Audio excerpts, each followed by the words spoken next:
ভালো, ভয় থাকা ভালো, কারণ খুব শিগগিরই আপনাকে আপনার ট্রেন থেকে টেনে বের করবে টানি। And that's a promise.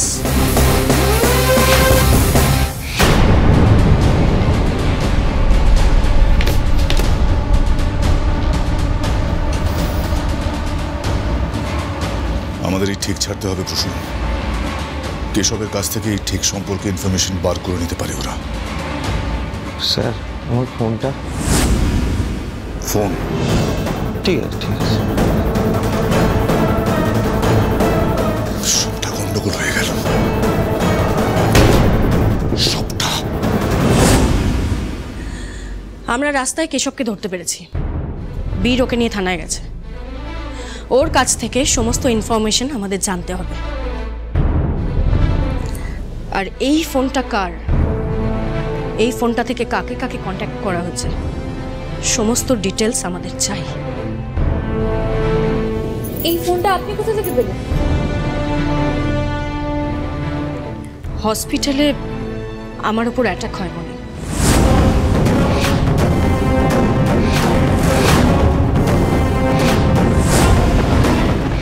আমি খুব ভালো করে জানি ওটাও দেবাংশু সিংহ রায়ের লোক ছিল।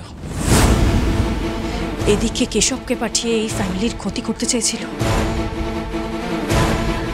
আর ওদিকে হসপিটালে ওই লোকটাকে পাঠিয়ে আমাকে প্রাণে মেরে ফেলতে চেয়েছিল।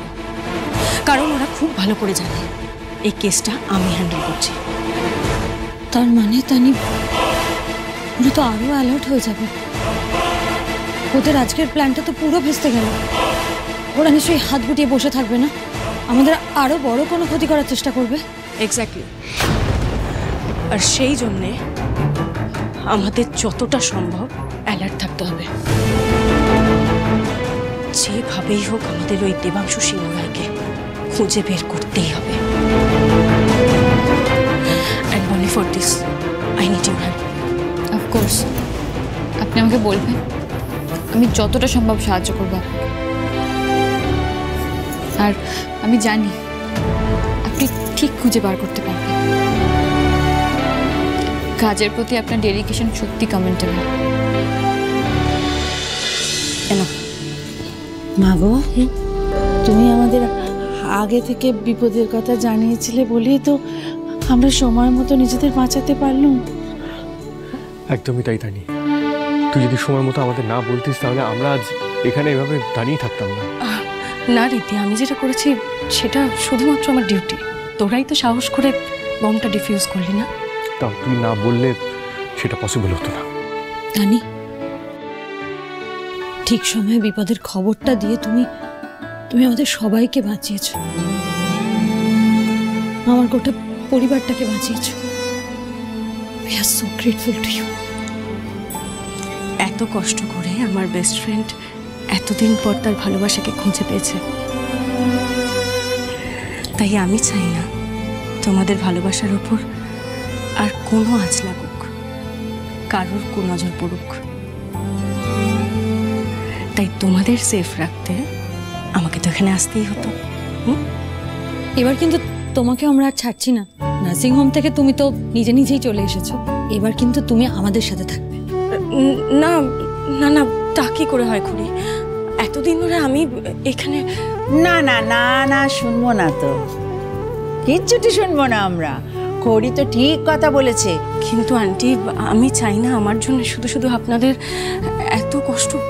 আমি আরে কিসের কষ্ট? সব তো ঠিক হয়েই গেল। আমরা সবাই এখানে আছি, তুই থেকে যা, তারপর আমরা সবাই একসাথে ও বাড়ি ফিরে যাবো। না রিদ্ধি, এটা হয় না। দেখ, আমি আর কতদিন তোদের উপর বোঝা হয়ে থাকবো বল? আমার এবার নিজের গিল্ট ফিল হচ্ছে, একটু বোঝ প্লিজ। এসব গিল্ট মনের মধ্যে থেকে সরাও। তুমি তো আমাদের নিজের ফ্যামিলি ভাবো, নিজের আপন ভাবো, ভাবো না? ঋদ্ধিমান বাবু তোমার এতদিনের বন্ধু, তুমি আমাদের নিজেদের লোক। একদিকে মা, একদিকে ঋদ্ধিমান বাবু, দুজনে আলাদা কারণে তোমাকে ডেকে থাকলেও তুমি তো ওদের জন্যই এখানে এসেছিলে, ওদের আপন ভেবে। তাহলে আজ এত হেজিটেট কেন করছো তানি? আমার এই বাড়িটা তোমার আপন হতে পারে না?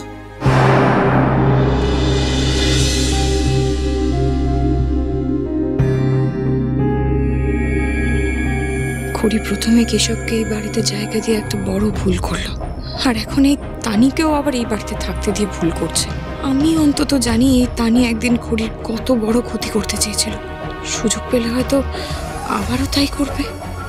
না না না, আমি আমার বোনের ধারে কাছে কাউকে ঘেঁচতে দেবো না, ওর কোনো ক্ষতি হতে আমি দেবো না। তানির সাথে কথা বলতে হবে আমার। তাহলে আজ থেকে আমার আরেকটি মেয়ে হলো বাপু।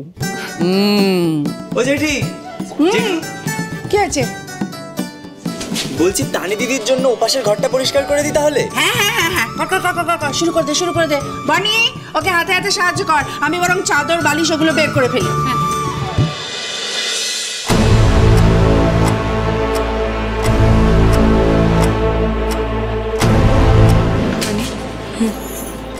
আমি চাই না খড়ির এবার কোনো রকম কোনো ক্ষতি হোক।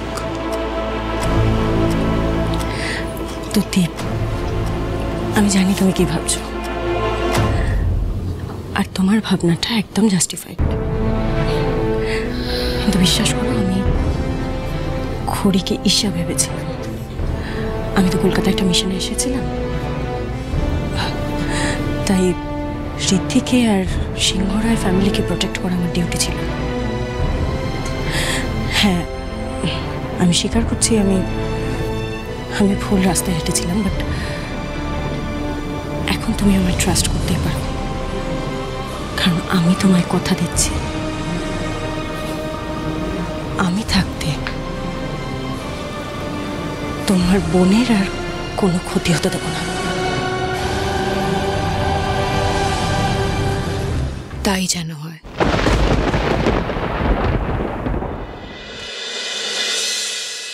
তানি যা, অনেক ধকল গেছে, গিয়ে রেস্ট নে।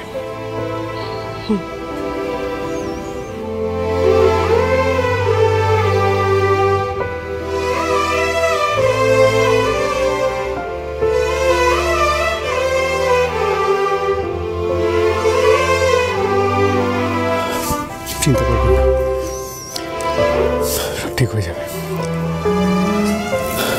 সবাই শুয়ে পড়েছে, চলো, রাত হয়েছে, শুয়ে পড়ি।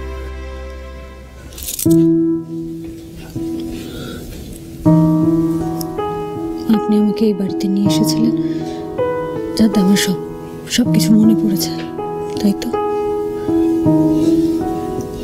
আমার যে কিছুই মনে পড়ছে না ঋদ্ধিমান বাবু।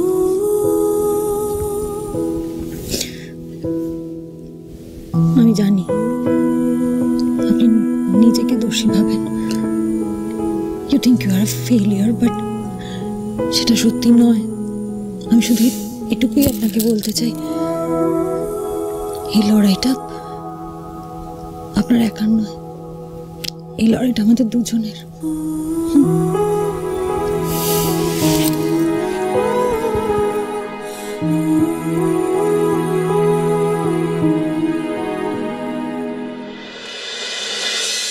তুমি পারবে, তুমি হাঁটতে পারবে, ওঠো ওঠো ওঠো, একটু ব্যথা করছে বুঝতে পারছি, তুমি পারবে, রাহুল পারবে, ওঠো ওঠো, বিশ্বাস করো আমার।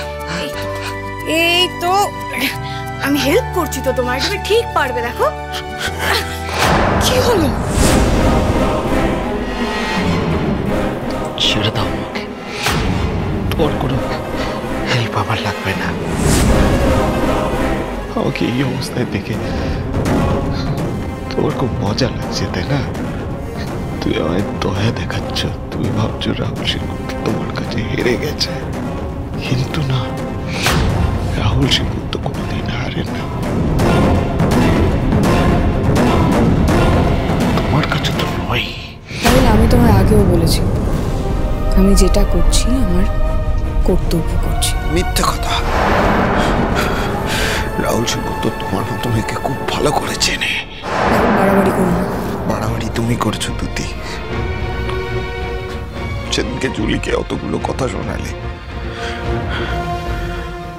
আমাকে ঠিক করে দেবে চ্যালেঞ্জ নিলে,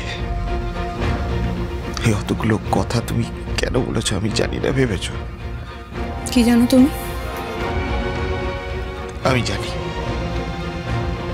তুমি এত কিছু করছো প্রপার্টির লোভে।